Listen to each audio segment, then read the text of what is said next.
Good evening, everybody, and welcome to the Children's Education, Housing Overview and Scrutiny Committee meeting. Going to ask James if we got any apologies this evening. Yes, through you, Chair, we have apologies for non-attendance from Councillors Fiona Baker and Councillor Penderchowan. Thank you. We move on to declarations of interest. Has anybody got any declarations of interest? No, take that as a no. We move swiftly on to the minutes.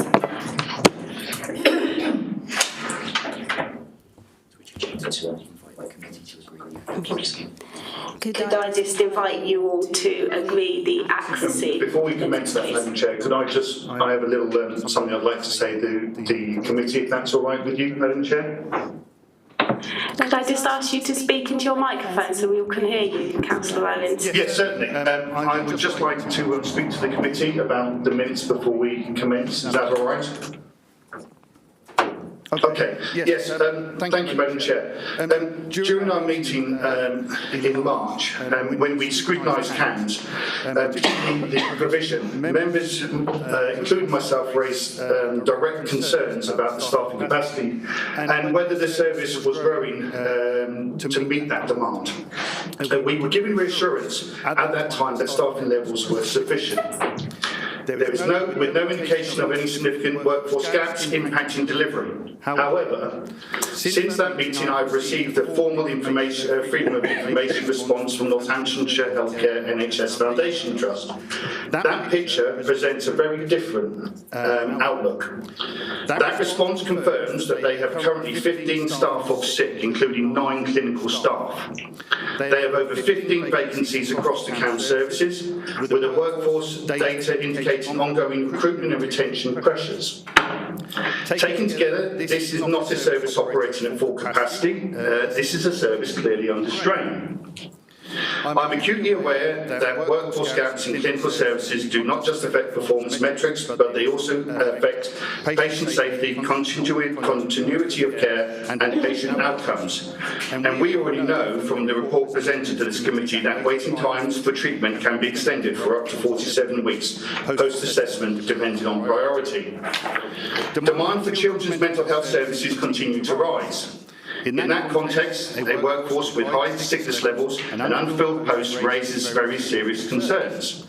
How can we be confident that children and young people in Northamptonshire are receiving safe and timely and effective mental health care? Councillor Owens, can I just interject? Can I ask you to stop there? We do acknowledge that you've had that freedom of information request and that has come to light that there are gaps in the staffing through sickness and obviously through jobs vacancies.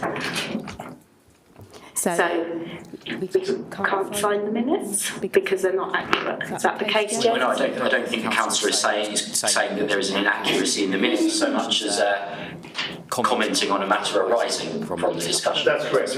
Yes. I mean, if I can just be allowed a little bit of leeway to finish. All I'm asking for is that, as a committee, we specifically ask for further information from CAMS on 3 exact points. Can we have an accurate picture of CAMS staffing, including vacancies, sickness rates, and the use of agency staff? 2, an assessment of the impact of these shortages on waiting times and clinical risk. And 3, clear workforce recovery plan, including on how gaps will be filled and resilience will be improved so that we can better protect the children of Northamptonshire. Thank you, Madam Chair. Yes, that's reasonable. Does anybody else have any points to raise on that matter? Councillor Hemming was first. On the same issue. Okay. Thank you, Councillor. I understand where you're coming from. The minutes do, however, under paragraph 67, there was a resolution that the committee be provided with further information on CAMS staffing levels, and clearly you've done a little bit of work on that already, which is fantastic.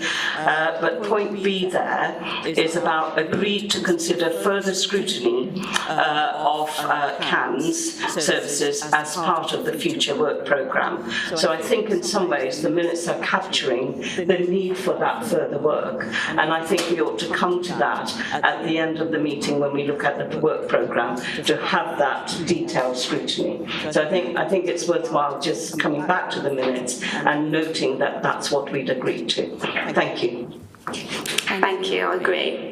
Do we have any brief points? Yeah, so I thought the minuting of that discussion was highly diplomatic, given the grilling that we gave the CAM service. The only thing that, and I'm happy that we go for further scrutiny, all the time would ask that we agree to urgently consider further scrutiny, but I think that will be reflected in our work programme, because I think there is a sense of urgency on that point. Thank you. Yes, thank you.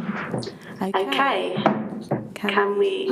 Okay, Melanie. Apologies, Chair, if I can just say, so Councillor Owens has made contact with me regarding that, and I just wanted to give assurance that I have liaised with David Williams that presented, and he came back to me very quickly, and I will be responding directly, Councillor Owens, in terms of your inquiry. But clearly there's a wider issue for scrutiny. I just wanted to acknowledge that I have had a very hasty and quick response from David that presented last time. So thank you. Thank you. Okay, with that, we will agree to the minutes being a clear and accurate record, with the view to discussing the issue later in our works programme for future scrutiny. Thank you.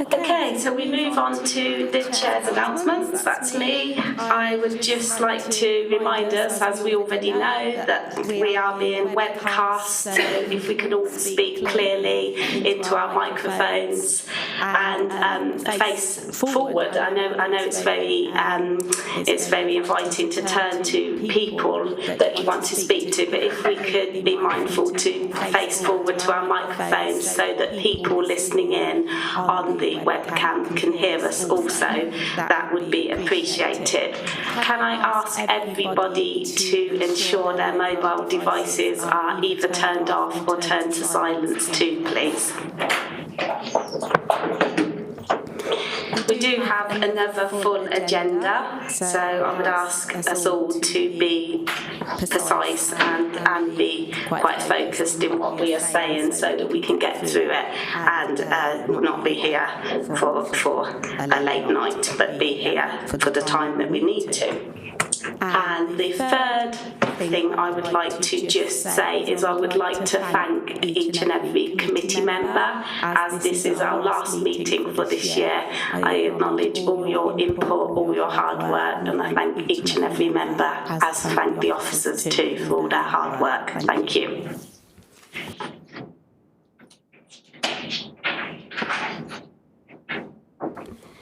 I'm going to invite Mrs. Jean Lineker to come forward and speak to us on two items. You're speaking on item 5, which is early years provision, and also straight after item 7, which is family hubs and family help. Thank you.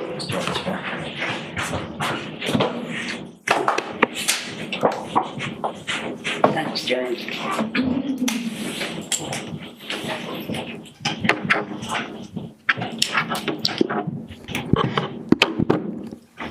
I'll try and keep it within 3 minutes. I'm speaking on behalf of this is item 5, on a friend of mine called Louise Noon. She works very hard with 0 to 5 children. But the problem is the finance. The finances are always late coming. And I'm astounded to find out why this is. The problem is she has to pay her staff, which is unfair. And they're always being paid late. Now, excluding bank holidays, they should be paid before bank holidays. And also, they should be paid before. I'm really angry that this council is paying too late for her. And it's a business, after all, that she wants to keep. That's that one. Sorry. Yes, do acknowledge that staff do need to be paid on time, obviously, consistently. You can go on to speak on item 7, Mrs Lineker, too. Item 7. We haven't got one in standards, Barn. Microphone's not working. Sorry. Some help to put it on. Thank you. Oh, sorry. There you go. Can I carry on now? Yep. Right. Item 7, hubs. I've been fighting for years for a hub for children and meetings for the evening. But I've emailed Councillor Hibbert, and he turned around and said he's trying to find out about a pub. A pub's no use for children to be there, especially during the summer holidays, for something for them to do. I just wish this council and pray that they get one in Standards Park before I die. Honestly, I can't express myself so much that it hurts me so much that the families there have got nothing for them to do.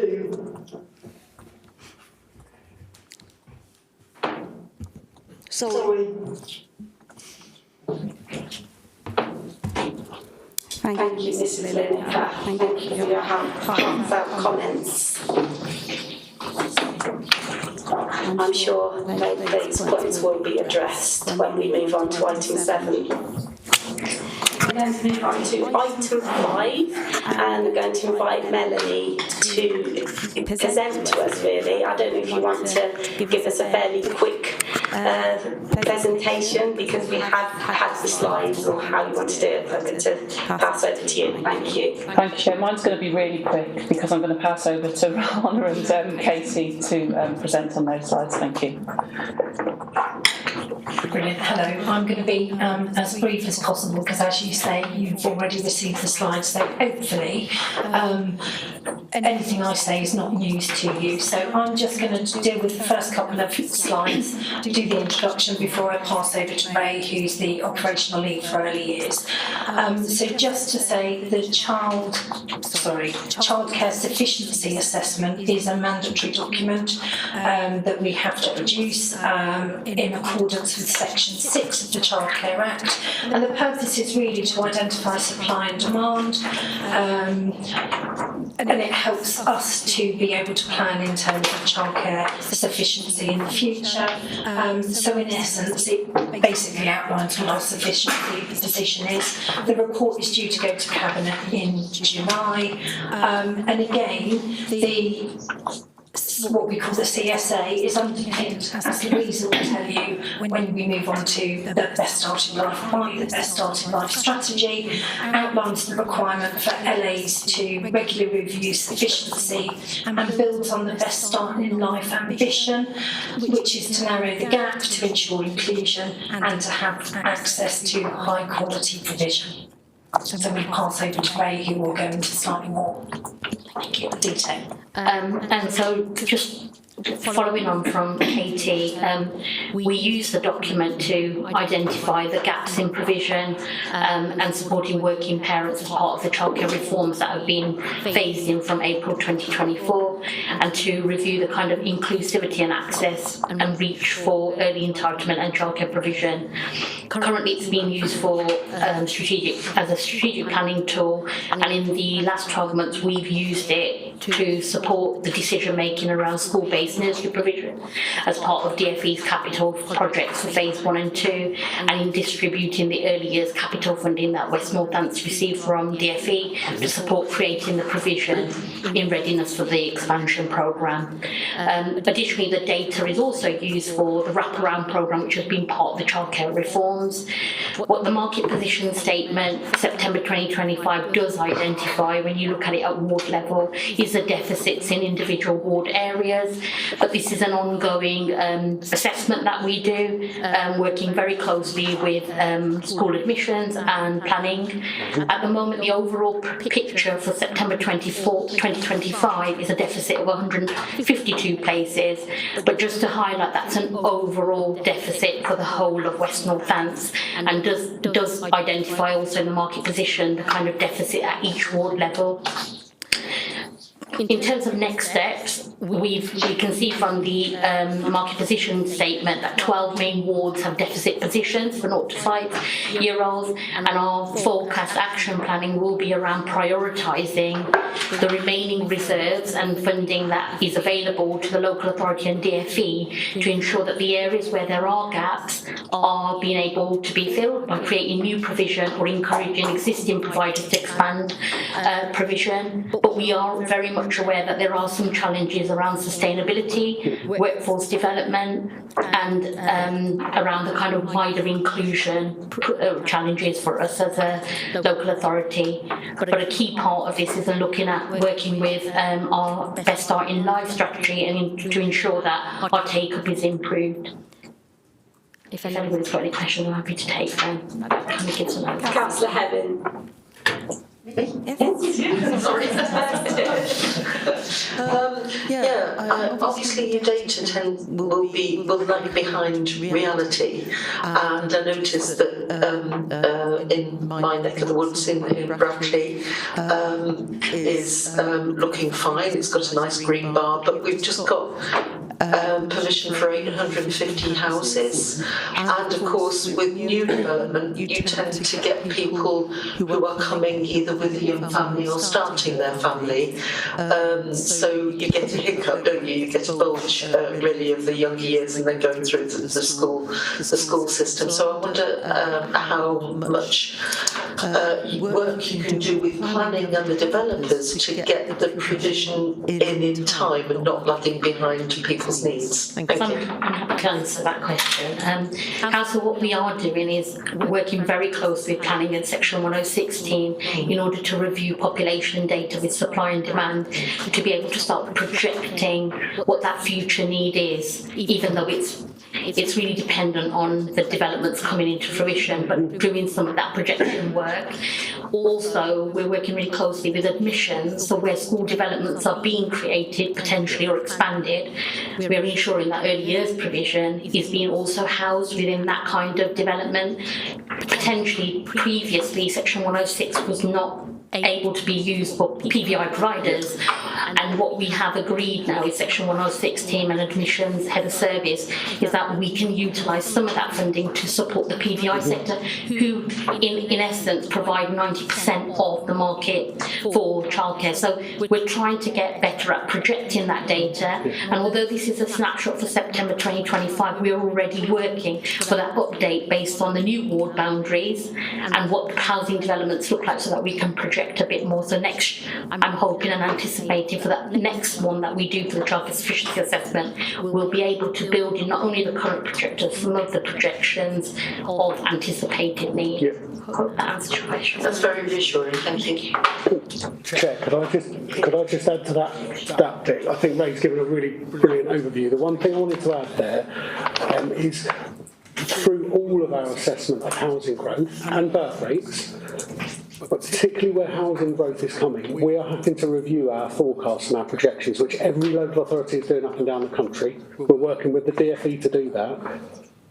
Children and families are not coming to new developments in the same number they used to.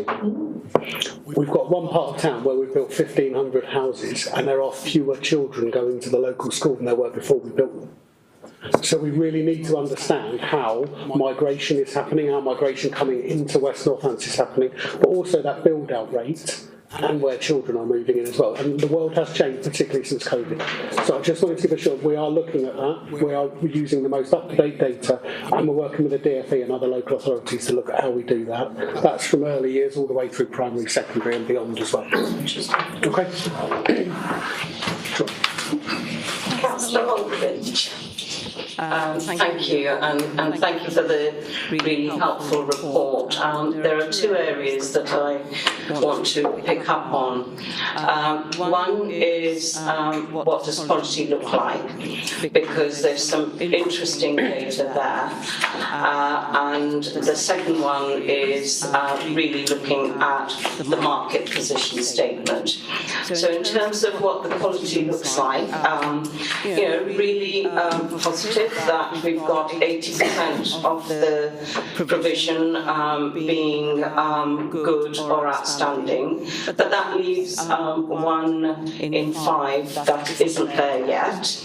And then if we look at the breakdown by PVIs and nursery classes and schools, massive differential. So in the PVI settings, we're talking about 1 in 4 being below good and outstanding. So there's an issue around how the provision can be improved in the different types of settings. Schools have an advantage in that they've got teachers and you've got flexibility in terms of staffing and so on. But the PVI sector is a big issue there. So that's an area that I think really needs some attention, because we all know from mega research over many years that those early experiences influence the way that people develop and what their life chances look like as well in the future. So that's one point that I wanted to raise. The other one is really quite a serious issue, because if we look at the red RAG rated wards, those are the wards where the needs are the highest. And if we look at the GSNA documents and the indicators in terms of deprivation and impact on health and well-being and job opportunities, what we've got is a real correlation between shortage of early years provision and levels of deprivation. And I think there is something fundamental here that needs to be tackled, because we are ending up with a scenario whereby potential gaps in terms of outcomes and life chances are basically in the system. There are some exceptions. I mean, you've got some areas where they're red and then their levels of deprivation may not be as high. The vast majority of cases, there is a correlation. So my big question is, how is that going to be tackled? What's being done to address that in a systematic way? It's all very well, giving a figure of 152 shortage of places, but when you look at ward by ward analysis, there is a marked differential between what is happening in some of the wards. So, we look at Castle, we look at areas such as Kingsthorpe South, we've got areas such as Billing and Rectory Farm, and so on and so forth. So I really think that there's a big challenge for the service to be tackling that. So on both those accounts, quality and capacity. I'm happy to kind of answer that, Councillor Aldridge. And in terms of quality, this is a snapshot from September 2025. And what I can say is we've only got 3 settings that are less than good at the moment. So that progression journey has improved. We are also waiting for the new inspection framework to come through. So this is like a snapshot, but actually there's development work that's taking place where that improvement journey is being looked at with workforce development and with settings. And that's an ongoing task and part of our statutory duty, which we're underpin a lot of our work. Regarding the sufficiency gaps, and I think I agree, there's some really large areas of focus, but they are our priority areas, and that is a challenge. And I can't sit here and say that I'm able to resolve that issue straight away, but what we are doing is reaching out to potential providers, big chains of nurseries, and those nurseries that are already existing that may have some capacity to relook at expanding. So it's an ongoing piece of work, but what we will say is that our funding that's available to us in terms of capital early years funding will be targeted in those areas to be able to support those settings. Through the chair, I think it would be really helpful to have an update on this in the next 6 months or so, just to see what the patterns are like by then. Maybe 6 months or 8 months to really have a really good hard look at this area. So the government's changed the way we're doing our term lease census, so everything's a little bit in the air. But at the moment, we've re-profiled the data in the new ward areas. We've got a little bit of trend data that we need to gather around May headcount, and it might be something that I can provide as an updated picture around 6 months' time. That's what I've got. I'm happy to do that. 6 months. Yeah. I just wanted to come back around quality as well, actually, just to say that as an early years service, we have looked at how we will, so we have a team of advisors that go into our early years settings, and what we have recently revisited is actually about how we make sure that we are doing universal training, because what we're finding is sometimes our early years advisors are going in and delivering the same training to lots of different settings, so how we can harness that and really start thinking about what's universal, what's targeted, so that we can think about how we target settings where there are concerns or then they might be experiencing ongoing issues, and then specialists as well. So that's also in development at the moment. So we are aware of the picture and we are looking at how we're going to tackle it. Do we have any more? Councillor Owens. Thank you, Chair. Obviously, I look at all wards, but especially my own, Hunsbury. We're in the red there, 140. I was wondering how many parents of children we send in Hunsbury's report being unable to find suitable childcare place, and what additional funding or targeted support is being deployed locally to address this. And one of the things, I had a chat this evening with 2 ex-childminders. Both were outstanding, by the way. One of them's my wife. And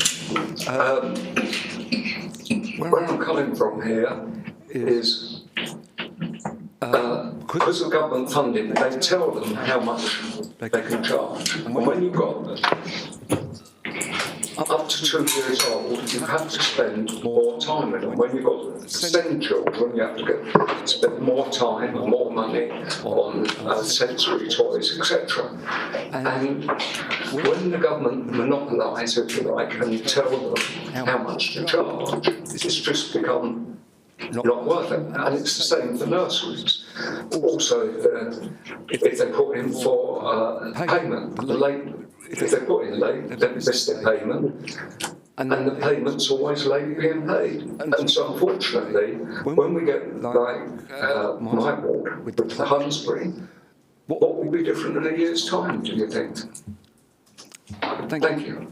Councillor, the challenges are that we're bound by statutory guidance, and so we have to, as a local authority, uphold that. So I completely appreciate there are real sustainability concerns at the moment with the sector, and the sector that we can't achieve sufficiency without. And the key priorities are our preschools and our childminders, and we can see that there's a consistent decline of the number of childminders, and childminders opting out of delivering the funded entitlement. So we are starting to do a bit of a deep dive in that. But unfortunately, we are also bound by statutory guidance on compliance, and therefore it makes it really challenging. What we are looking at is potentially doing some business support, and going back to that question around targeted funding around children with that may need additional support. We do have something called the Early Years Inclusion Funding, and although it's accessible to all, be it PBIs and childminders, and we raise this and have raised this, what we find is the take-up from childminders is zero, and actually the take-up from the PBI sector is really good. So that is still something that can be tapped into, and if there is some support that's required, if you email through to the early education, we'll be happy to help your wife to complete the application. So, yeah. Thank you. Right, I think unless we have any more points to raise or any more questions, I think we can sort of wrap this up in terms of we will agree to have an updated report in 6 months. I think that is a valid timescale given the changes in the Ofsted framework and whatnot with the national government. But I certainly had the same questions as Councillor Aldridge in terms of quality. I've written the same thing on my paper, and capacity. So it will be very interesting to see, particularly in terms of PBIs, and how they can improve the education that our early years children are receiving in West Northamptonshire. Thank you. Do the committee agree to obviously we on our comments and our we agreed to our comments and our recommendations to basically have an update report. Thank you. So we move on to item 6, and this is Best Starting Life Plan, and I'd like to invite Louisa to present to us, please. Thank you. Thank you very much. That was a perfect segue, really, that conversation into the next presentation, which is to give you an overview of the West Northamptonshire Council Best Starting Life Plan that we have written in response to the government strategy. So the government released the Giving Every Child the Best Start in Life strategy in July of last year, with an expectation that all local authorities would deliver their own local plan and publish that on their website by the 1st of April this year, which is what we've done. So I'm just here today to give you an overview of what we put in that plan and where we're taking it next. So the prime aim, and I think Katie alluded to this a little bit earlier, in the Best Start in Life plan is to improve the levels of children, what we call good level of development. So that is assessed in when children are in reception year at school. And at the moment, we sit here at 70.3%, and we've been set a target within 2 years to increase that to 77.2%. And nationally, they're trying to get the national average from 68% to 75%. So we currently sit a little bit above the national average, but we will be set a local target depending on our baseline, where we are now and where we need to be in 2 years' time. And within that, there is an expectation that children who are most disadvantaged, and that's been measured by the number of children accessing free school meals, that they would benefit at least equally, if not more, in terms of that improvement in their good levels of development when they reach reception. So we were given a framework, which is on the slide there, this is the things that we were expected to include in our plan. So the plan we've written very much was guided by this set of expectations. So you'll see, if you read the full plan, that it's kind of broken down into those key headings. So one of the first things that we've done, and we have put in our plan, is to really say what our vision is. So we collectively have agreed that our vision is to give every child the best start through a joined-up evidence-based pathway so that every child can be school-ready and enabled to reach their potential, which I think nobody would argue about that as a vision. The vision follows on by really defining what school readiness is, because it's quite a broad term and different people have different understanding of what does it really mean to be ready for school.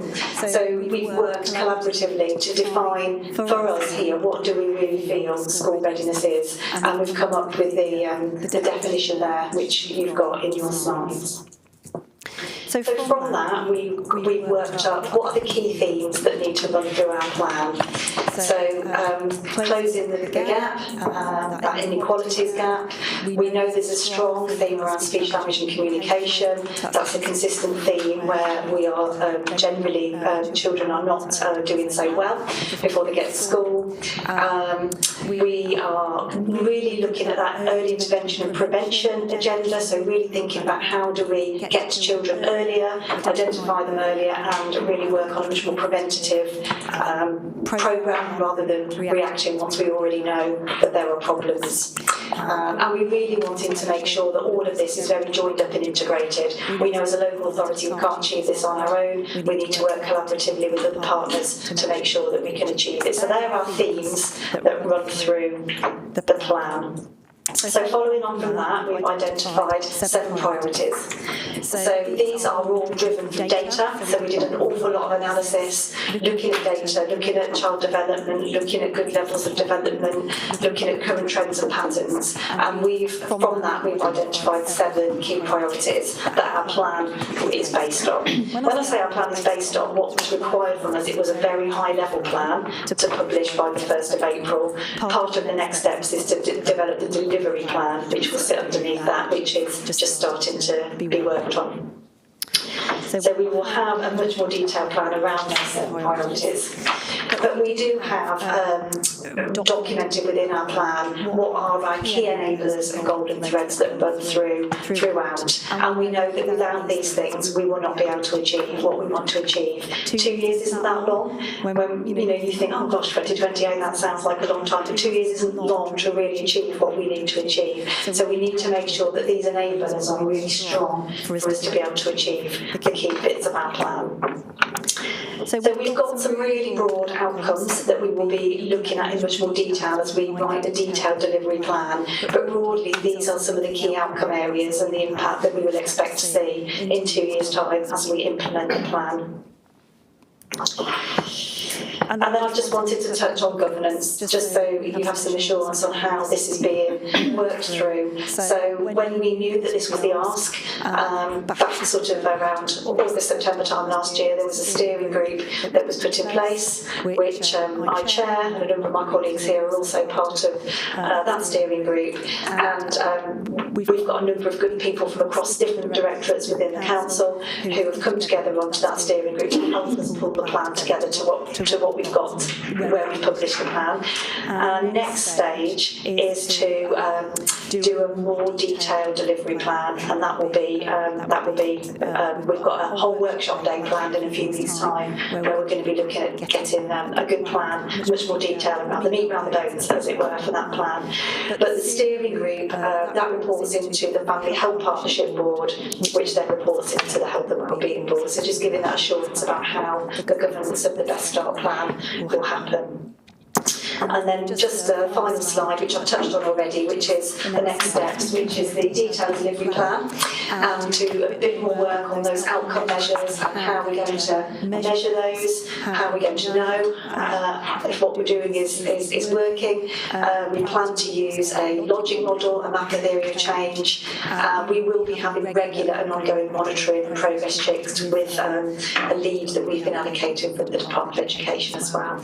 So hopefully that gives you a little bit of an overview. I think this is a really exciting opportunity for us to make a real difference for children and improve in their school readiness and their development. As Councillor Aldridge mentioned earlier, we know what happens to them at this stage really impacts their long-term outcomes. So I think we've got a fantastic opportunity before us to make a real difference. Thank you.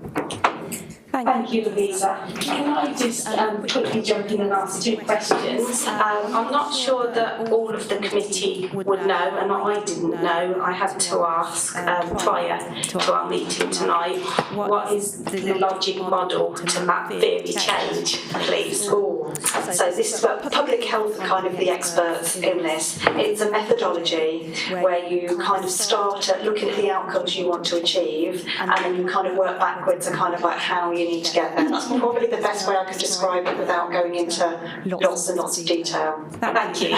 Just needed to know it just in a nutshell. Thank you very much. My second question was looking at the percentage of good level of development achieved by children in 2028 being 77.2. I know you touched upon the baseline there, but why not 100%? So we didn't set that target for ourselves. That was a target that was given to us by the Department of Education. So I think that they looked at every local authority's baseline and then they gave us a target. We were asked if we wanted to challenge that target or change it, but we felt it was ambitious, but hopefully achievable. So we didn't challenge the target. Thank you, Councillor Hemming. It may have been too delicate to put in here, but I hear that one of the difficulties schools are having with readiness of children coming in is that a proportion of them are not clean and dry.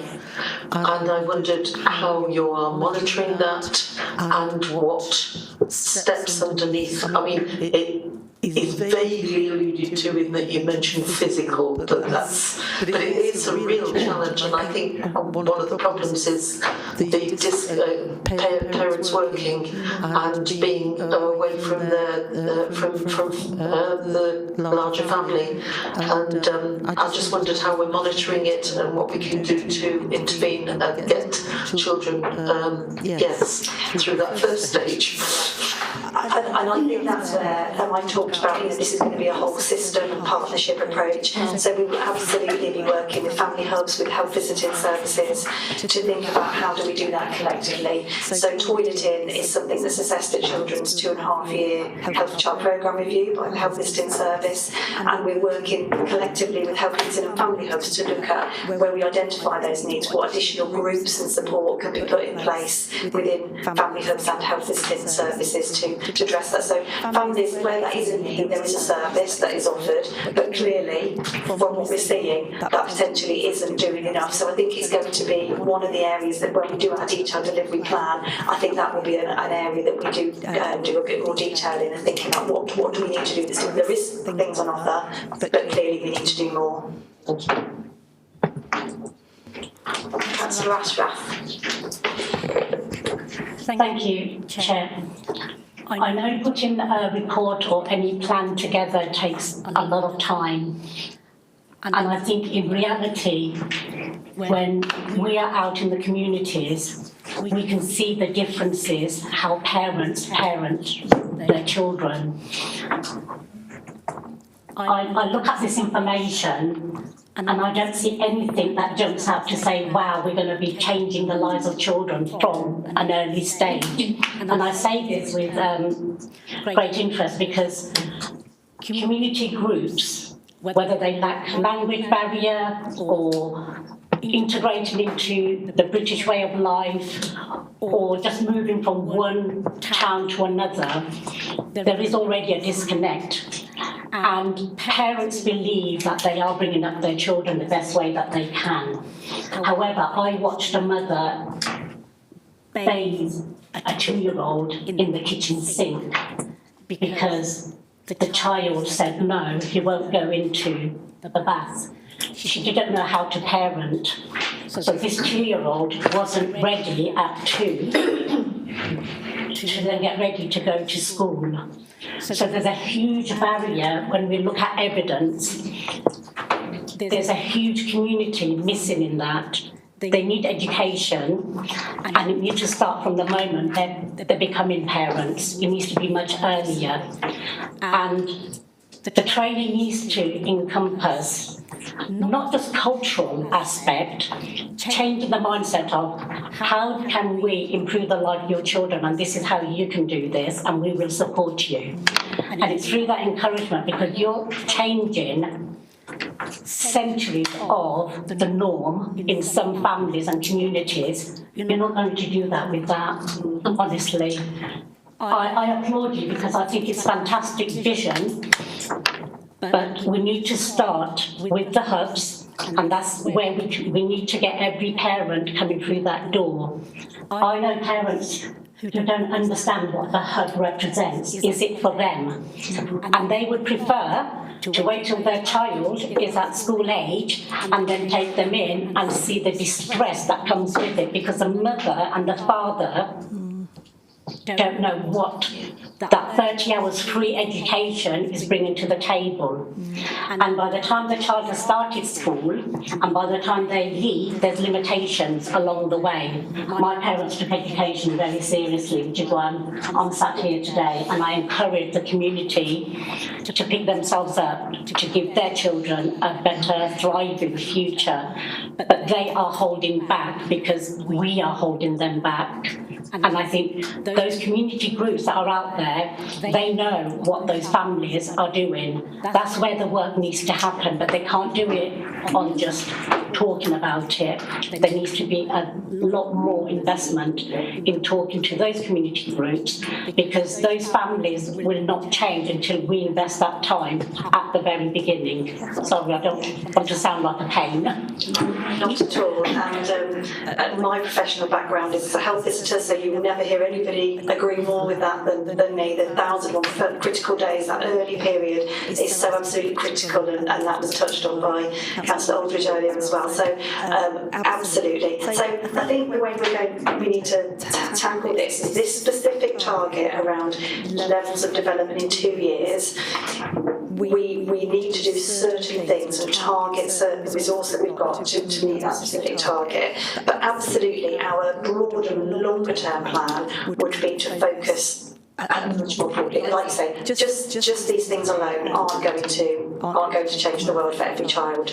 But I think this has to be our start point, given that we've got a very strong and clear target to reach in 2 years' time. So we need to do some very targeted work, and we've already done quite a bit of groundwork using the data that's available to us to understand what do we need to do where. So, for example, the Department of Education gave us like a kind of a menu of what they call evidence-based programmes and interventions around parenting and home learning environments, and we were asked, with the funding they gave us, to select the programmes of that menu that we wanted to use. So we've triangulated with the data that we've got, with the programmes that were on offer, to say what do we think is going to be the best fit for different communities, different areas, different programmes. So we're working up a plan to say how will we implement those things.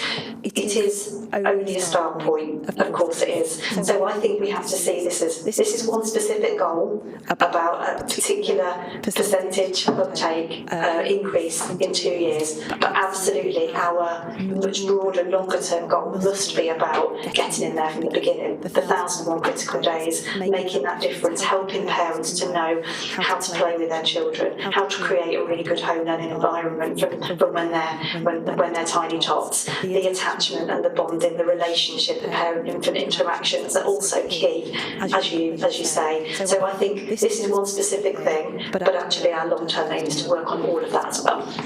Can I just come back with just one quick point? I appreciate that, and it sounds really well. Some of the problems that we see in communities is from a certain early age with families is the children are learning 2 dual languages. Then there's pressure of learning their, Arabic studies or whichever other studies. I speak Bengali, I speak English. Sometimes you probably see me stutter with words because it's dual language. And, I also understand Hindi. That's what I learned from the age of 4. I can't speak it because 2 languages overlap.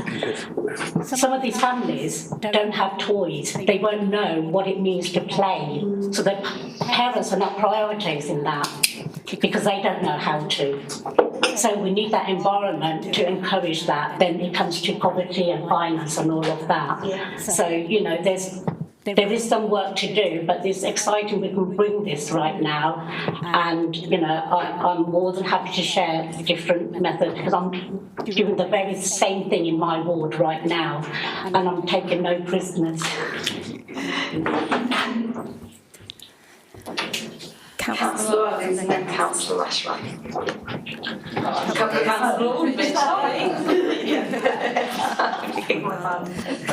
Thank you. I think what you're trying to do is a great idea. I really do. Now, your health visitor, which is very interesting for ex-health visitor. Okay, so my wife was a health visitor as well. And some of the things that you're talking about were very much done by health visiting in days gone by. And they're obviously not being done now.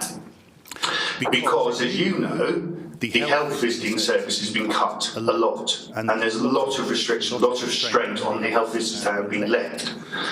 My concern is that when you're doing this plan, when you're thinking about this plan, you've got to really think how you identify these children, like Councillor Ashworth said.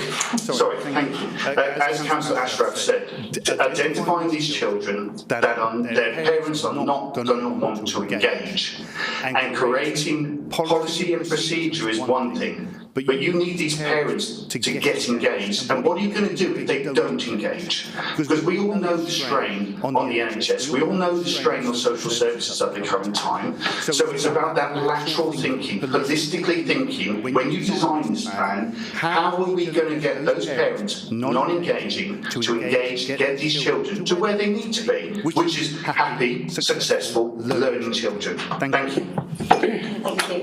Can I respond to that? So one of the privileges I feel of my role is that I have a shared role between West Midlands Council and NHFT, and I'm Assistant Director for the 0 to 19 and Health Visiting Service as part of my role as well. So part of what I think is a real good opportunity is I can influence that, and I've been instrumental in leading this plan and can join it all up across the local authority and across the health service as well. And that was really what my role was designed to do, to bring those things together, to make sure we don't work in silos and to make sure we do. So there are pressures in health visiting, absolutely, but we've made great strides in improving our uptake of children up in their 2.5-year development review. We've had a strong focus on that in the last year. We've gone quite significantly increased from a baseline of about 53% up to 74%. So, still work to do. I'm not saying that's the complete picture, but it's an improving picture. I absolutely take your points about the pressure, but I think it's about how do we integrate everything together. Health visiting will never be the answer on its own. Family hubs will never be the answer on its own. Early year settings won't be, but actually we come together with the voluntary sector. Very good point was made about the voluntary sector. We've got fantastic engagement from the Family Health Partnership Board and some of our voluntary sector organisations who are desperate to get involved in this plan, desperate to play a part, and we welcome that with open arms, because as you quite rightly say, sometimes it's those local community groups who are most in touch with their local communities. They know their needs best, and they want to be engaged in this plan, and we are, really welcome in that approach. Councillor Baldwin. Thank you. I think I used to call it future basing, where you've got a set of targets and you're working backwards to look at the steps that you need to get to those targets. And within those, clearly the conversation that we just had is going to be really critical. So your detailed plan will obviously be referring to not only the more detailed data, but the collaboration across different services, different agencies, to work together to achieve the outcomes and the targets that are set. I do have a slight question around the overall targets that are set, and I can see that the 77.2% is in terms of that as a target from an average of 70.3% is positive. But I've got an issue around disadvantaged children because the target for that is 59.9. How does one go about closing the gap if you start off with a target that is considerably below the 77.2%? And have you given any thought to setting something that is more challenging, because some of the points that Councillor Ashraf has just highlighted is about closing gaps, and your detailed plan addressing that. So is that a DFE target? It is. Well, shame on them, because really it's about, looking at ways in which gaps can be closed for the more disadvantaged children. So I'm sure internally you will be looking at exceeding that, so that you don't build into the whole process a differential. So I just want to kind of encourage you to think through in your detailed plan how that 59.9% could be greater. Okay, thank you. Do you want to say only that? Yes, we will. Absolutely, we will. I see you are nodding.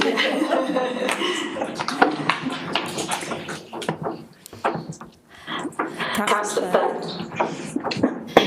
Thank you, Chair. Thank you, Louisa, by the way, for the plan. It was very well put. Just a quick question, really. How does the low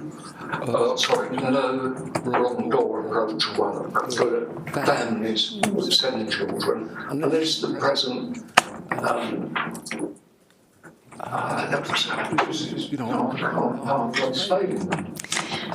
but thank you for the report.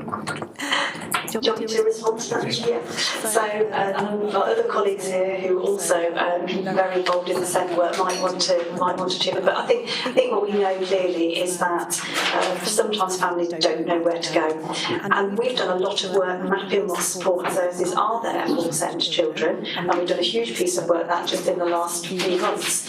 And actually there is quite a lot there, but I think our conclusion is that it's not always as coordinated and communicated as it could be. So the families really know how to get it, and it's only as good, isn't it, if people can actually get it. So we did do a piece of work quite recently, actually, just earlier this year, to try and create the local, in terms of SEND, the local offer as our front door, and we did a huge piece of work to make sure that was updated with all the mapping work that we've done around services that are available for children with SEND, and we did a lot of comms around that about 2 to 3 months ago, which I'd be happy to share with you if that's not something that you've seen.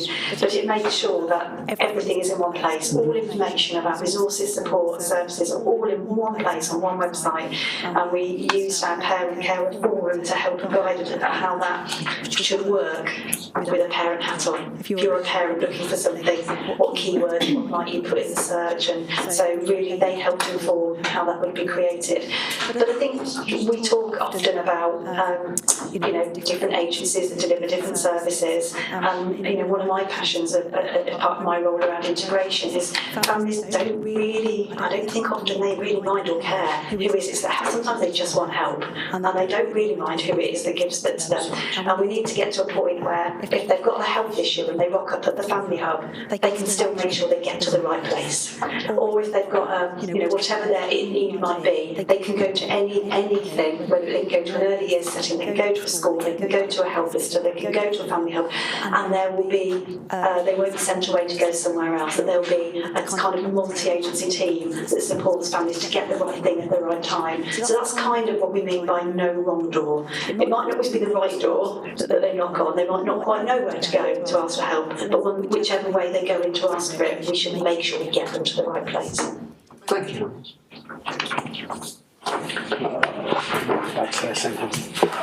Chair, can I just add one comment to Louise? I think it was a really good response. The idea behind the local offer is that all professionals all parents, young people, anybody that wants to goes to one place. So everybody gets the same information. So the local offer is not just we signpost parents to it, we signpost our colleagues to it, all of our colleagues, whether that be within the teams we manage, whether that be voluntary sector, etc. So everybody is getting the same information. And if you can't find it there, there's ways to ask the question, and there are people that manage it as well. So that's the idea about that local offer. We want everybody promoting that as much as possible. It's as good as the information we have in there.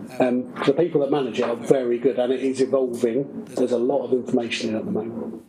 Thank you. Sorry, through you, Chair. Just to add to that, I did a short briefing note last week that I believe will be coming out to members this week. So it was a very high level overview of children's services. And what I've included on the end of that is links to the various support services. So, for example, we've got the local offer, we've got community connector and different agencies so that you can support your constituents in identifying where they need to go. I think one of the challenges we do have is that we almost have too much information, believe it or not.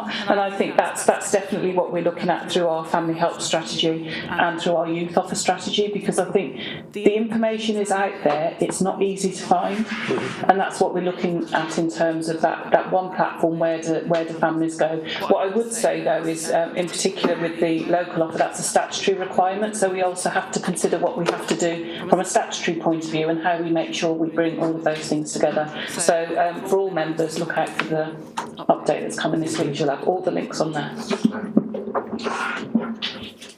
Thank you. I think given that this is a statutory requirement coming down from national government, and that there is going to be a detailed delivery plan coming through in the next steps, that it would be fair to say that we have raised a fair few issues here, and I really want to touch upon obviously what Councillor Ashworth said about the cultural differences, and I think there is some work to be done pretty soon, actually, not necessarily in the too distant future, because whilst we're thinking in the future, there's whole families and children that are not coming up to good levels of development and going to school, and also then affecting other children that are at a good level of development. So I think it's a huge area how we get parents engaging and how we get parents helping their children to be school ready, and that ties into what Councillor Owen said about parent engagement, and I think it is largely about having access to information and information at the right points. So I think we can be thinking in terms of how we work with the voluntary sector, having trusted advocates, trusted people in those communities that will drive this forward, colourful posters, there's many things that can come out in the detailed delivery plan. But I think it would be good if we then had an update in future in terms of the detailed delivery plan, also touching on the gap that Councillor Ashworth, not Councillor Ashworth, I want to keep saying my name tonight, sorry, one day I will make no mistakes, but sorry, that Councillor Aldridge spoke about and raised her points, where we see the gap between disadvantaged children. That I think we haven't touched upon culture, different people of different cultures could come into that. We've touched upon boys, we've touched upon SEND, we've touched upon disabled children, all children that are disproportionately disadvantaged, and what we can do there. So I think it would be good if we had an update, and we're open to you to a realistic time frame for that, Louisa. Back to Scrutiny. I think in 6 months, unless you think that's too long. I think that's probably realistic. A while to get the plans sorted. Yeah. I think given the changes and the changes also Ofsted frameworks and whatnot with national government, I think that would be realistic. Is the committee happy with that? Okay.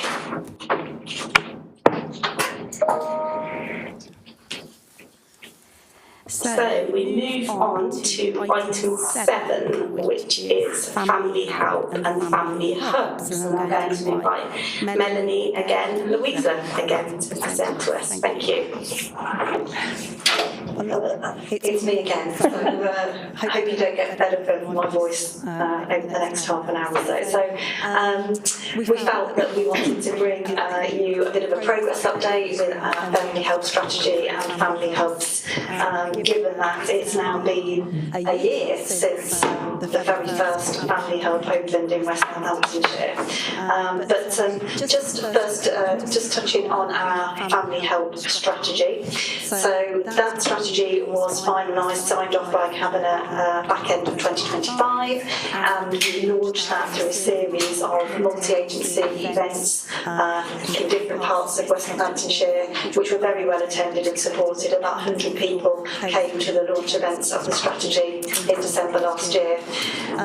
So we very much made sure that within the family help strategy, that is very aligned to other strategies. And just touching on something I said previously about working in silo, it's easy to have lots of different strategies. So we know we've got all our work around the SEND. We know that we're doing our new SEND strategy. We know that we've got our youth off strategy, which we're going to be talking about later. So it's really important that our family help strategy really had a strong connection with all the other strategies and made sure that they're working in a really integrated way.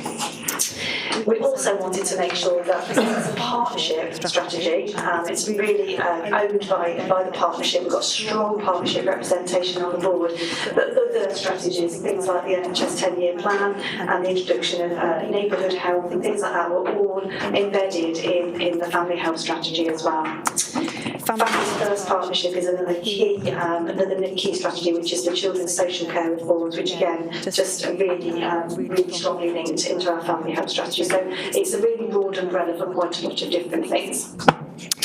So the board meets monthly, and we've got really strong engagement from partners on that board, and we have 5 key work streams with work stream leads who bring an update each month to the board on their work stream areas and the 5 different work streams that are there on the slide. There's that logic model again, so we like that, and we're going to be using that to evaluate our family help strategy, and colleagues from the University of Northampton are engaged in that as well. And we've talked a bit already about family hubs, but family hubs really are a key enabler for our family help strategy. So the rest of this presentation is going to focus in quite more detail on family hubs specifically.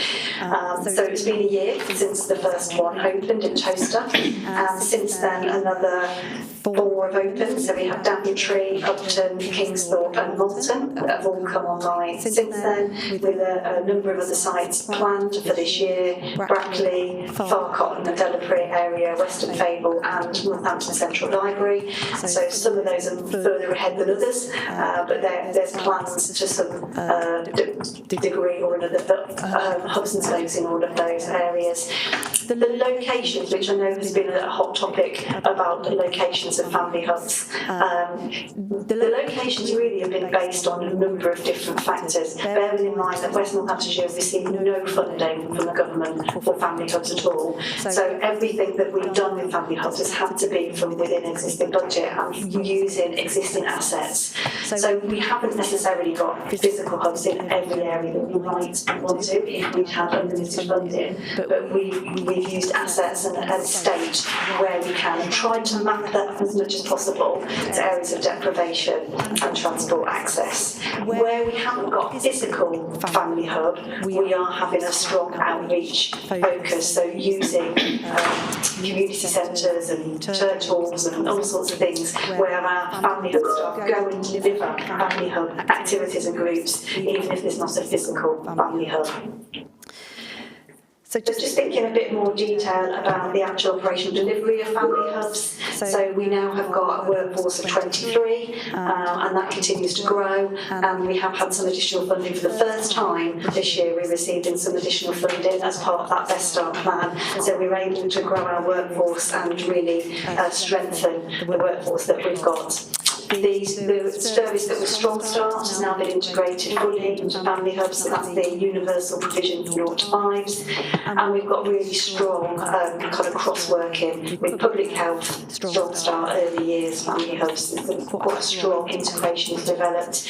We have lots and lots and lots of people delivering from family hubs, so it's not just our own staff delivering. We've got over 50 different partners and organisations who in the last year have delivered different things from the family hubs, and some of the slides further down show that. So the next slide is a bit of a visual of all the different organisations and partners that have delivered from a family hub, which I think is quite an impressive slide, and quite a lot of different services. And we're really proud of how we've engaged with all those partners to make sure they can be a true one-stop shop. Families can come to a family hub and receive all those different services in one place.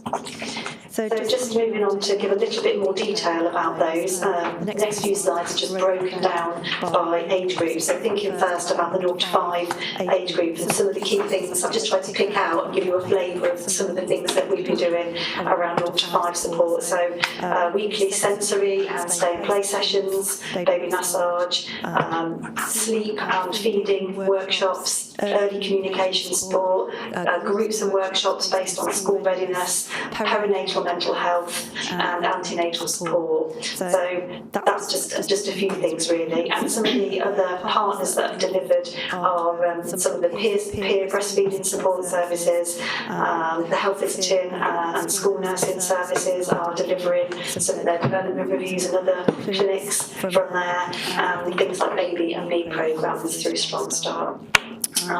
We've also made adjustments and adaptations to make sure that families can, with some of those additional access needs like SEND, multiple births, etc., make sure that they've got good access into those services in the hubs as well. So moving on to think about the 5 to 11-year-olds. So again, some of the things that we've been delivering for family hubs is holiday, family fun programmes, craft and wellbeing workshops, education and school readiness support, regular drop-in sessions. We've got our SEND support services in there as well, and school nurses run wellbeing workshops from there as well. Family learning also deliver services there as well. So again, quite a large range of different things.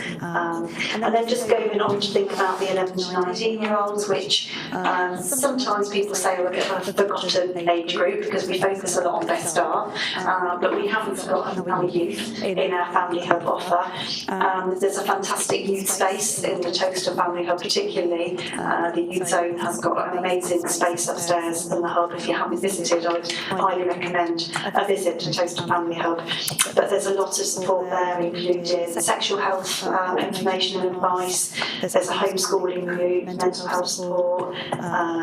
There is young carers group, alternative provision, and the police and education partners come and visit the hub and give support as well. So again, quite a broad range of things that are happening there. So what's the impact of all of that? That's the key question, isn't it? A year on, what's the impact? So I've got some data and numbers for you just to reflect the impact of the first nine months. So I won't read through the slide because you've got it there, but I think quite an impressive footfall in terms of people who've been to a family hub, the amount of groups, sessions, clinics, and things that have happened in the family hubs, and how many families have actually been receiving one-to-one support, so a little bit more targeted support, 387 families in the first 9 months. So, I think that's really impressive. The emergency infant formula pathway has been something that the family hubs have worked in collaboration with the health visiting service, along with the breast pump loan scheme. So they're new things that we've brought in as a collaboration between NHFT and family hubs. Same with Healthy Start as well. So that sits in the remit of public health responsibility around distribution of Healthy Start vitamins, and family hubs are now a distribution point for Healthy Start vitamins. So we have commissioned the University of Northampton to do a more long-term system evaluation of our family hubs, and we've had a number of workshops with the university to work through the methodology for that, and that's quite exciting how that will develop, and we'll get results from that in the future, which obviously we'll be able to share here. So that's just a bit of an overview for you. Thank you, Louisa. Do we have any questions? Scott. Thank you, Chair. Firstly, I'd just like to congratulate the team on the great job they're doing so far with family hubs. I've been to Toaster, seen it firsthand. It's really good work. I'd be remiss not to ask about my wards in Talavera. I have obviously had updates on that, really appreciate that. But if there's anything else that you'd like to share with that, it's been a bit of a hold up so far, so we'd just like to know what's happening if possible. Thank you. I'm really glad you asked that question, because I was going to email you. So we've got a venue that we've, so it went to our executive leadership team today in terms of and it will be an interim solution because there's more wider plans for that area. So we have got somewhere that we will be looking at. It's a building that NHS building, so we work really closely with NHS. We've done very similar in Brackley as well, so I will be able to give you more details, but there will be something coming out in the next couple of weeks for members. There's also something else that will be coming out to members about Daventry. So there will be a communication in terms of the Daventry site, because we recognise that the Daventry site isn't ideal, the current Daventry site isn't ideal in terms of the location. So we have now secured something more central, which is bigger, which links into what we want to do around our youth offer. So it's a much bigger environment that we can support older children with, as opposed to just the younger ones. So you will see quite a few comms coming out of the next couple of weeks. But I'm really glad I had that conversation today, because you would have put me on the spot otherwise. Thank you. Can I just ask, sorry, I can see Councillor Rowlands has his hand up, and we'll come to you next. Can I just touch upon, and again, I think this is something to take away, not to be necessarily discussed here in the committee, on behalf of Mrs. Lineker, because that's what you were touching on when you spoke earlier, having some sort of support family hub in your area. So what can be done there? And it may be that it's through outreach, through, as you've said, Louisa, through community halls, churches and stuff like that. I'll have a word with them later. Yeah, I think you're right. And when I was listening to the presentation, I was reflecting on what Louisa was saying in terms of the fantastic charities we've got. So as we were talking, I was thinking about the Spring Charity, and the Spring Charity are part of our family hub.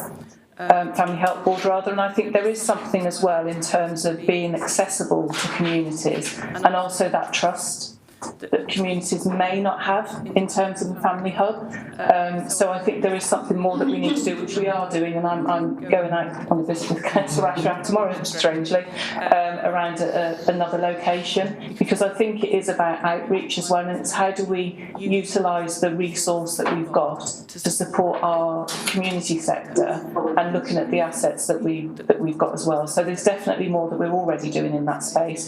The one thing I would say is that we need to be really careful around not just putting up family hubs and spokes everywhere. And although in an ideal world that might seem to be the solution, but I also think it's important that we use the assets that we've got.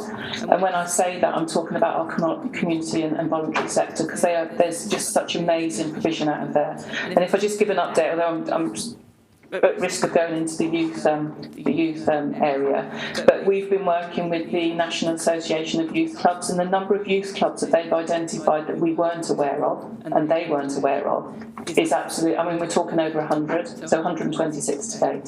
So I think it goes back to something in terms of how do we communicate out, and how do we work more collectively and efficiently with our community sector as well. Thank you. Definitely, thank you, Melanie. And that nicely does merge it, but a bit later, because there's other councillors that would like to ask questions. First of all, we've got a bit of an order going on. So first of all, we have Councillor Owens, and then we have Councillor Aldridge, and then we'll come on to you, Councillor Helen. Thank you, Madam Chair. I'm fully supportive of family hubs. I think they're a great idea. My only kind of query is how do we measure that these hubs actually work? Now, from my point of view, it's great seeing how many people have come through the doors, how many people have taken or loaned, breastfeeding pumps. I understand that. But realistically, what are those family hubs there for? They're there for the people that need the help.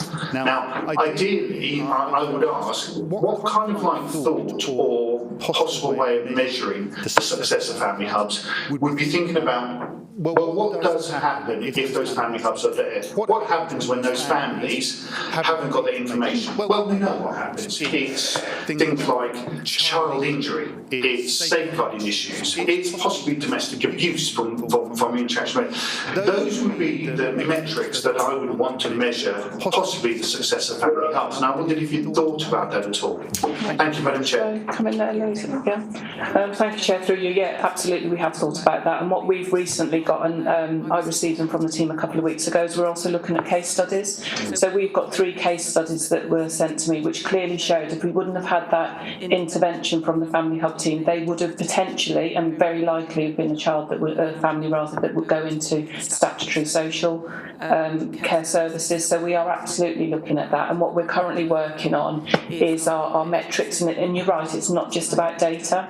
It's about qualitative impact. And I know when I've been out to the hubs, I've seen it firsthand. A young mother that walked in that was clearly struggling, and she was supported by that hub, and then she returned to that hub. And I think the other thing, which if you haven't seen any of the videos that the Family Hub have done, I'd really recommend that you look at them, because you see firsthand in terms of those parents and the impact it is having on them in terms of friendships, talking about their child's needs. There was one video where the parent was concerned about her child's development, but actually when she had that reassurance from staff there, and also speaking to parents. So I think there's a number of ways that we measure it. Voice of children and parents, which I think is the most important thing. Case studies, and we are now working on in terms of our qualitative data and impact, which links into what the University of Northampton are doing. Thank you. Sorry, Lisa, I don't know if there's anything you want. Councillor Aldridge. Yeah, Councillor Owen, we do think alike, because those were my very questions that I wanted to ask, because you're quite right. The issue around take-up and engagement is really important, and that shows that they are being used, but the impact on individuals and individual families can only be demonstrated through qualitative information and a longer term evaluation of what's happened to the lives of some of the families 5 years from now. Longitudinal studies would also be really worthwhile, and perhaps the university will do that. So I think that's it's really good to hear, because case studies are a really good way of getting to that. I suppose I've got just one area that I wanted to just explore. You mentioned, Melanie, about this notion of spokes and using existing spaces. And I just wondered whether we could explore that in quite a proactive way, because immediately comes to my mind a couple of prime locations within my ward which have got the scope and potential for either outreach or actually some provision combined collaboratively with some voluntary sector organisations. So I think if we were proactive, then from the numbers that we've got, we could expand, but not to the point of it becomes unmanageable and actually some are there as a lovely building but nothing happening from there. So I think we ought to be proactive because this is transformational potentially for the lives of so many. So thank you. Thank you, Chair. Through you, so we're absolutely doing that already. So we have got a couple of community organisations that we're delivering outreach for, and that's about how do we collaborate, because one of it's Spring Charity that I'm thinking about. I went out to Spring Charity recently, and I know that they work extremely well with us in a very deprived area, and met with some of the families there, and they've got a very trusted relationship with those families, whereas if you walk in with a lanyard, they have a very different view, which I completely understand. So that's exactly what we're doing. I think that links into Councillor Ashraf's point. It's also around how do we build the trust of the community, and it's the community that we need to support to build that trust. So as I say, we're going out with Councillor Ashraf and others tomorrow, and there are other things that we're exploring, so I'm more than happy for you to send that to me. Now I will say that the caveat to that is, so I'm not saying that we can go and deliver all over the place, it's about staffing, and what we don't want to do is we want to make sure we have a good impact, but if we spread ourselves too thin, we're going to dilute that impact. So more than happy to explore options, but I definitely don't want to give the impression that if we get loads of requests coming that we're going to be able to do it all, because we may not be able to. And it does come back to what is the impact we're trying to achieve, and how do we make sure that we do have the right impact. Thank you. Thank you. Obviously, we're really thrilled at the success of the Toaster Hub.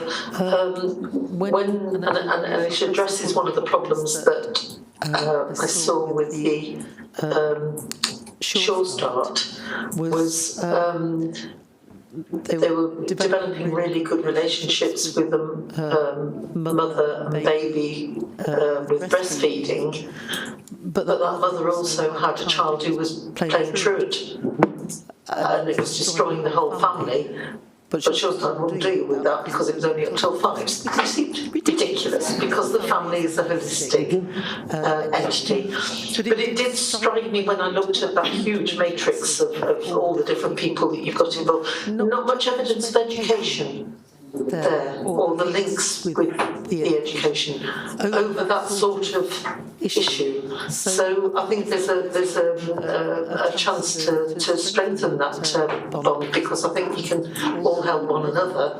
And you did mention Brackley, so I don't know where you've got in mind to go to Brackley, but can I also mention Middleton Cheney Library, which I think already had a health visitor section at the back of the library.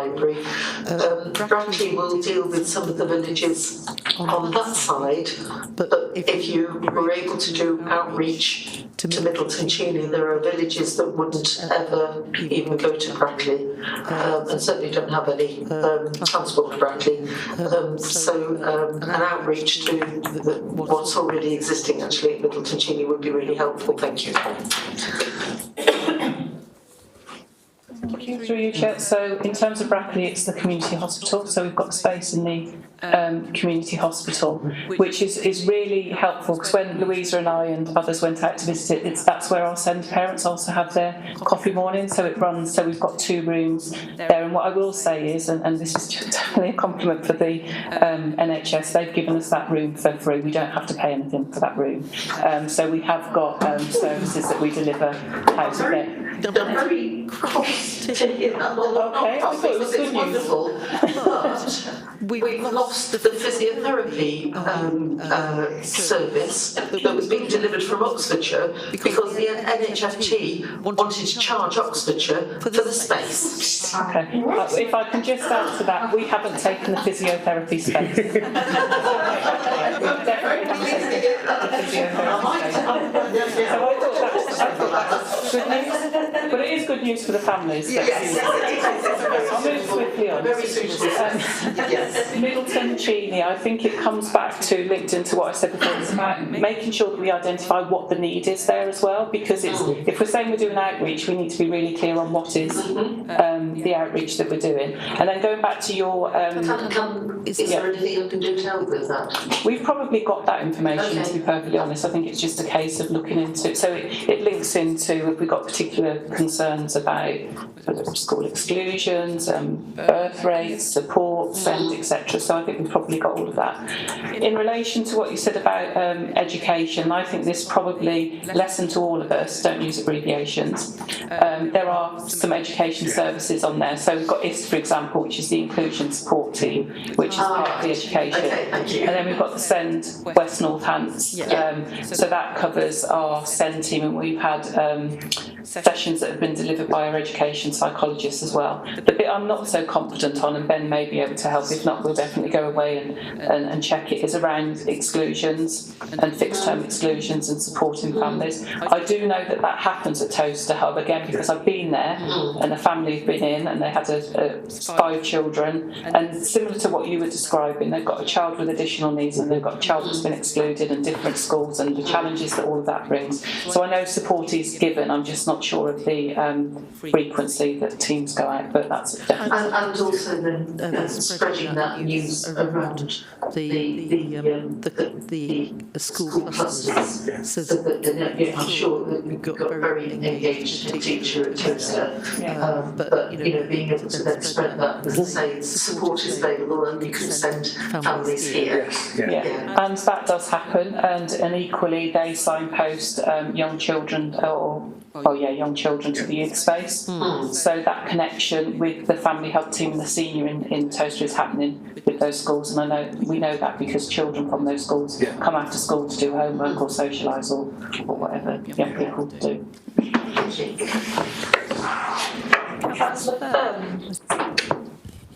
Thank you, Chair. Thank you, Louisa, again for the report. Just want to go on about the outreach we touched on, because it is an unequal service for families that don't have access to these places. I know we're adding more and might be looking for better locations. But I don't know if we already run, maybe we could confirm, or maybe we could have a thought, an emphasis, if you like, on a mobile family hub instead, for all these outreach places like the villages. Is that a possibility we could look at? We can look at it. We can look at it, but I'm thinking an experience from another local authority where we did that for youth, and it didn't work out as well as what you would expect it to work out, because I think it comes back to how often does that mobile visit those areas? What are they going there for? What's the engagement? So I'm not saying it's not a good idea, but my initial thought is I'm not sure in practice how that would work, and then I hate to say this, but then it comes to the cost of that as well, and actually what it would look like. So it's something I'm more than happy to explore, but I'm not sure how feasible it would be. Yeah, thank you. I just think we should definitely every avenue. Yeah. Thank you. Councillor Ashworth. Thank you, Chair. I have visited the Toaster Hub. Each time I attend cabinet meeting, I like to pop in. The atmosphere and the way I feel as I walk in is so warming that the information that I don't have to myself, I can pick up and take away and share. But it's the feeling of, yes, I can read this, I understand this, oh, I recognise this poster, oh, I didn't see this.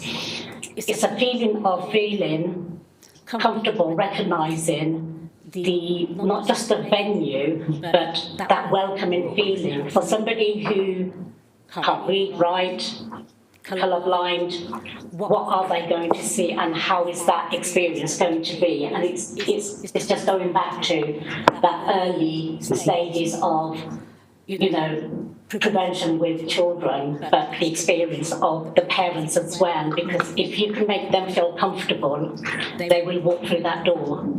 And that's why I usually, when when I go to Toaster, I have to pop in. There's something always different.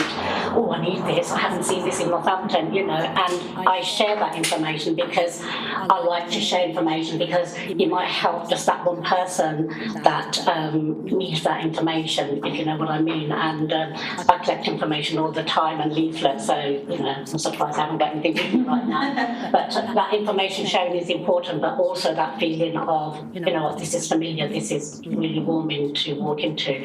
So not just the early years prevention work with the children, but looking at the parents' experience. Thank you.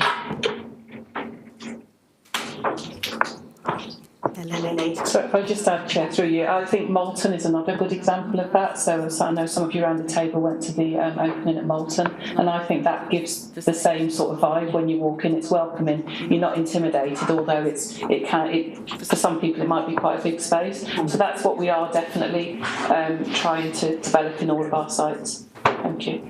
Thank you. I think we can draw this to a close. I think, we've touched upon many points. I think it goes back to having those trusted places with the trusted people there. And Toaster is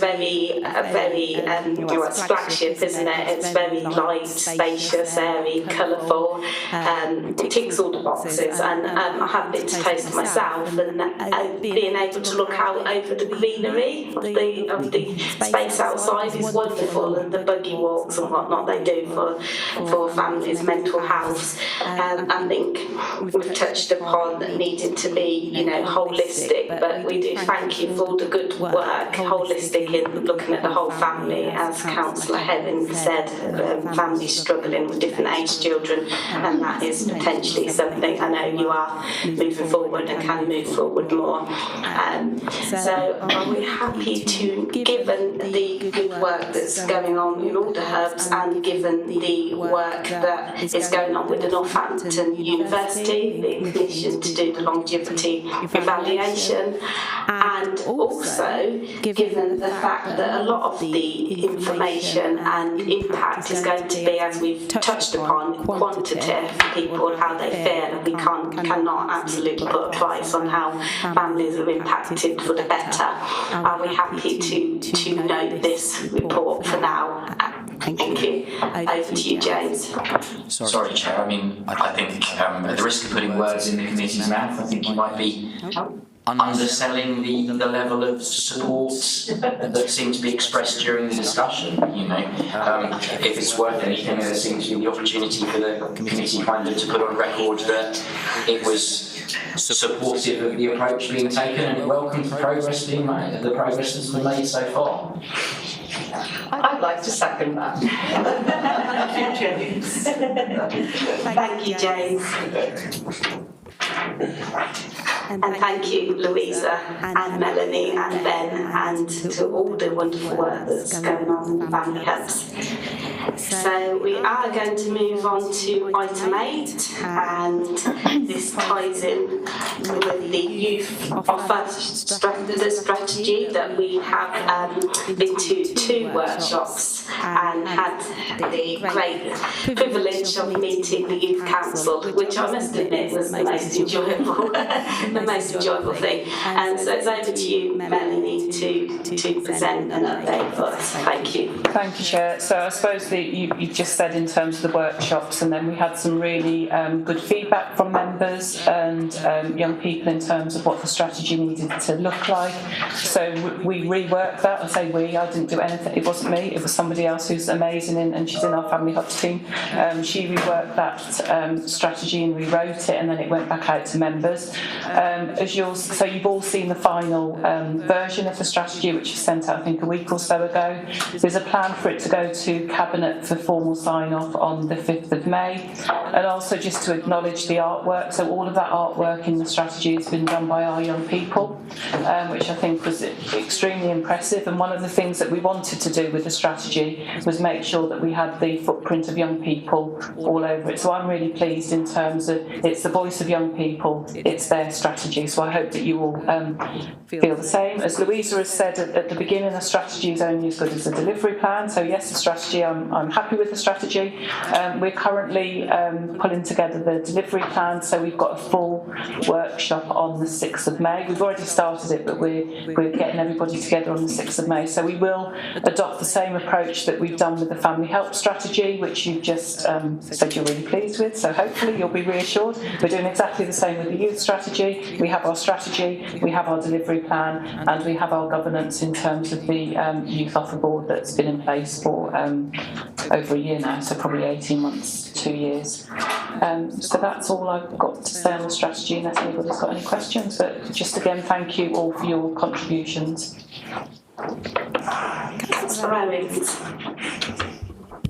Thank you, Madam Chair.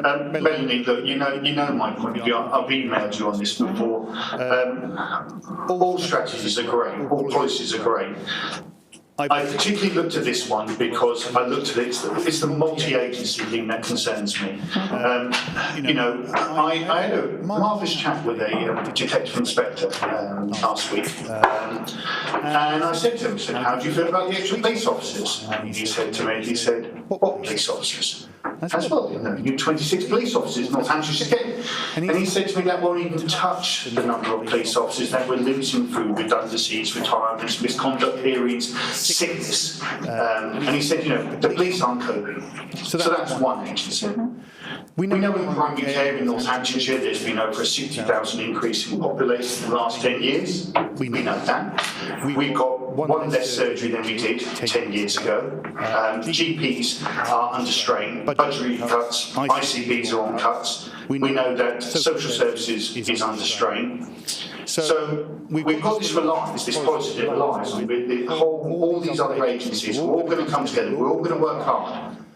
But if all the other agencies fail, what do we do to support the people, the youth of Northamptonshire? And I'm not saying it's not restructuring, I'm just saying we have to be realistic, because if all the other major multi-agencies are all under strain and they all admit, first hand that they are struggling, then we are the ones that, as a council, we're expected to pick up the slack. And we've got to be careful of that we have these policies, but we can't actually, if it all goes wrong, where's our major planning? Where's our emergency procedure of if these other agencies can't or withdraw from their commitment to work with us? That's all I'm asking, Melanie. Thank you. Okay, thank you. So first of all, to give assurance, the Youth Offer Board is a multi-agency board. So all of those, which includes a superintendent that's been involved in that. So I don't disagree with you in terms of the strains of all public services are facing, including the council. So we're all in it, aren't we, in terms of those challenges.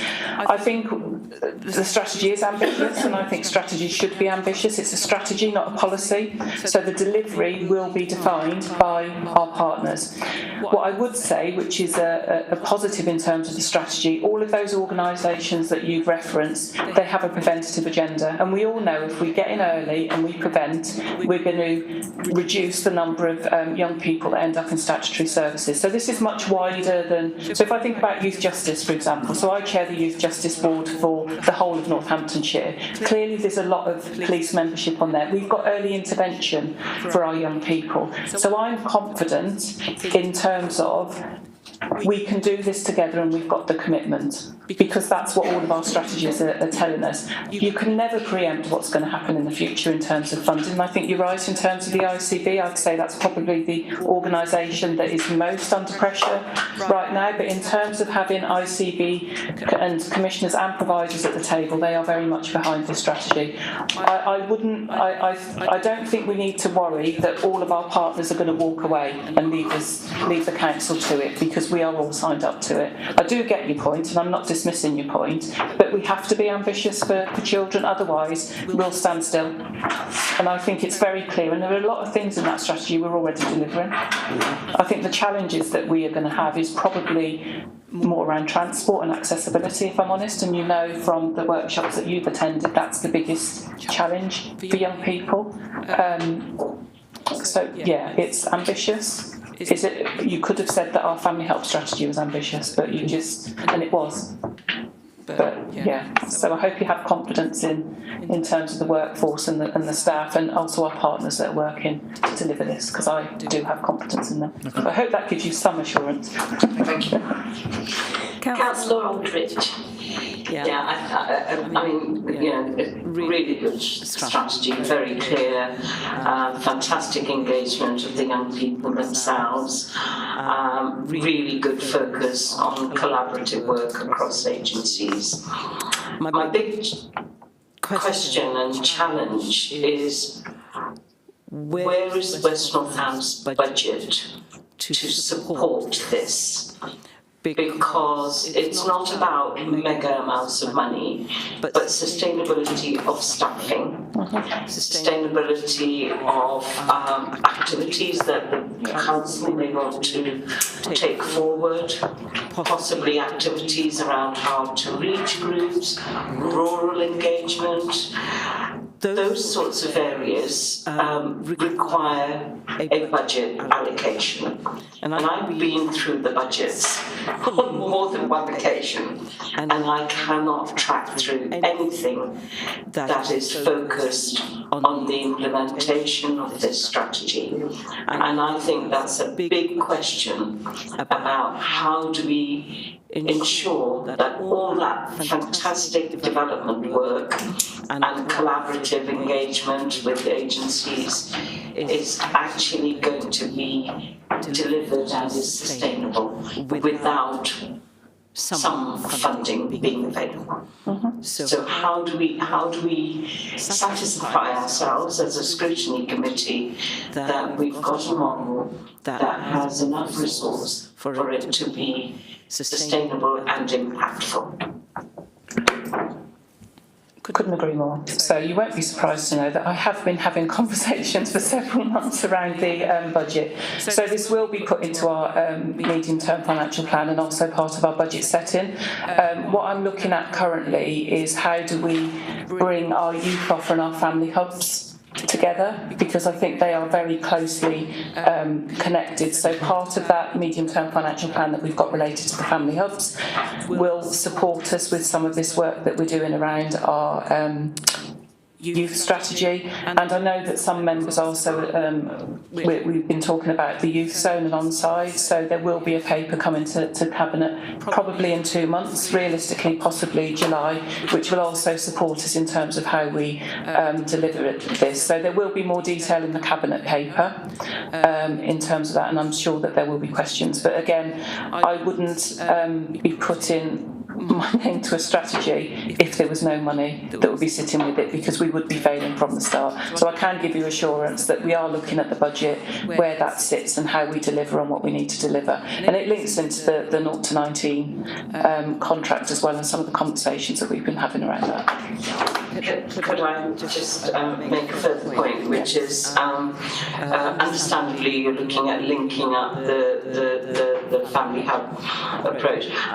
There's always a danger within local authorities where we try and combine things, that the focus of the individual strategies can be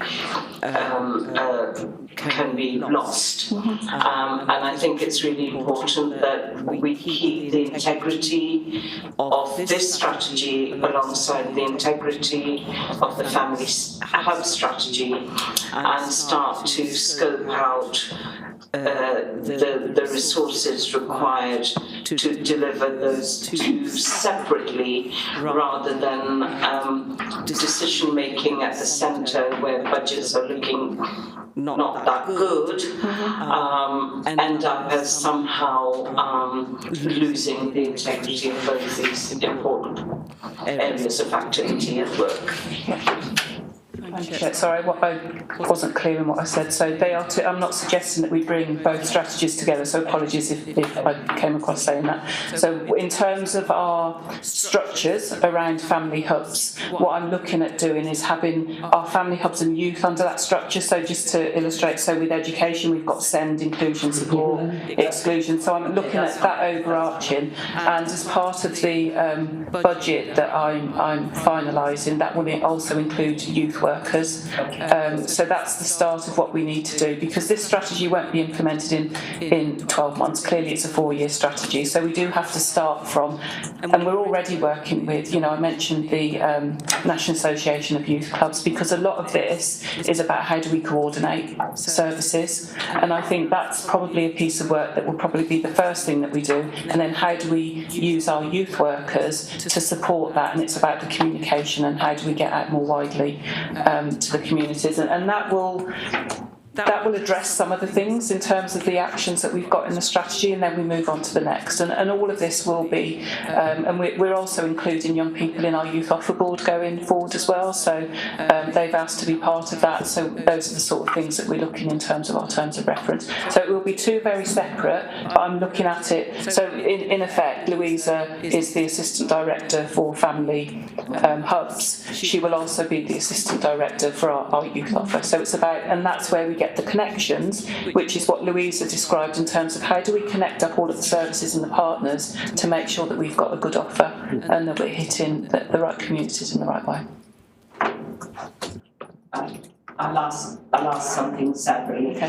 Well, actually, no, it is relevant here.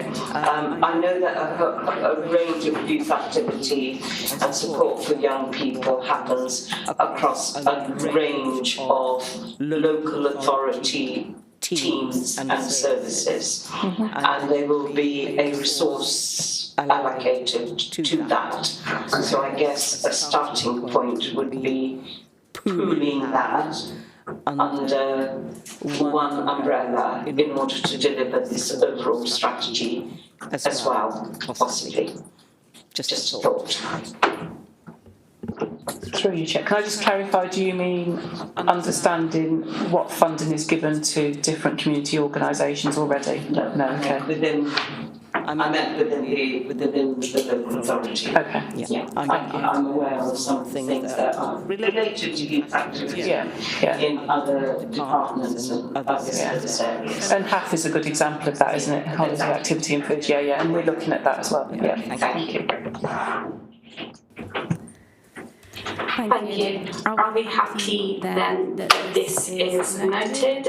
We commend all the good work. We are happy with what Melanie has told us, and given this is going to be going to Cabinet the 5th of May for their approval. If we have any more points, we can bring them forward there. Thank you. And thank you, Melanie. So we move on, and we are moving on to item 9, and this is over to you, James. Thank you, Chair. So this is hopefully a straightforward item. Each of the 3 overview scrutiny committees produces an annual report on its activity. They're then combined and presented to full council, usually at the first meeting after the annual meeting. So you have the report here from page 15 onwards. It's done to a standard format. The main part of the report, the sections on different topics covered by the committee, they're based on reports presented to committee meetings and minutes of committee meetings. And as members will have noted, there are a couple of spaces in there to add the content as necessary arising from today's meeting. So otherwise, Chair, as I say, I hope the report is self-explanatory, but I'm happy to take any questions. Do we have any questions on the annual report? Okay, thank you. So the committee is happy to endorse that. Are we happy to endorse this committee? Thank you. Okay, so we move on to item 10, which is our work programme. And given this is our last meeting, we have identified an area of scrutiny with CAMS, which which we can enlarge upon, and we can look at things going forward. But given No, I think need to interrupt you. Oh, sorry. I was going to speak for you. I was going to speak for you, Councillor. I was just going to say that, you know, there will be things that we can discuss, but we just need to be mindful across all parties, even though we are apolitical here in Scrutiny, that there may be changes. I don't know of any, I'm not saying that, in the coming month with the annual meeting. Thank you. Councillor Heron. So I just wanted to ask that we put a note forward for whoever is chair or whoever the committee is, what we felt about the the adult scrutiny committee and the information we were given then, which was about some of the public health stuff that affected children, but also particularly, and thinking about Melanie and the justice system, was actually about knife crime and security and children and schools and drugs and that whole area, which we felt really needed a bit, of our attention, given the situation that's been happening and how we can keep our children safe. So if we could have a note going forward to hopefully yourself or whoever will be taking over, that would be really helpful. I agree, very important points, Councillor Heron. Over to you, James. Thank you, Chair.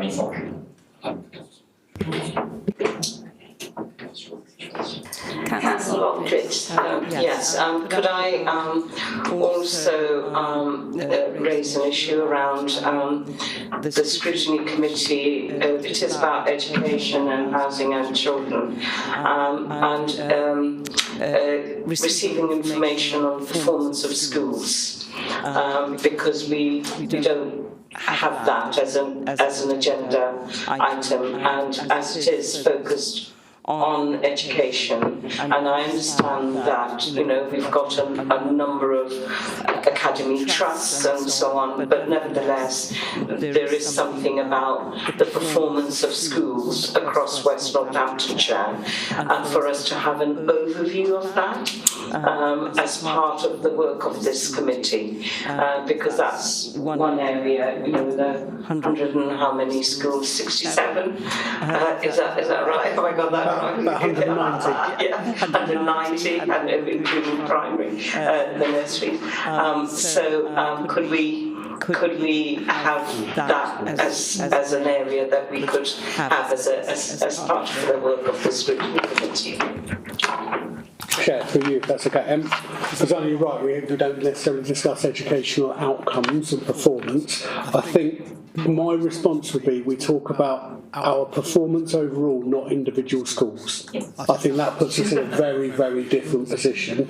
I'm very happy to bring an overview of key stage by key stage, how our children are progressing and attaining. We can benchmark that, we can highlight. I think that's absolutely right. What I definitely don't think is appropriate, I don't think what you're suggesting is we go through school by school by school in this forum.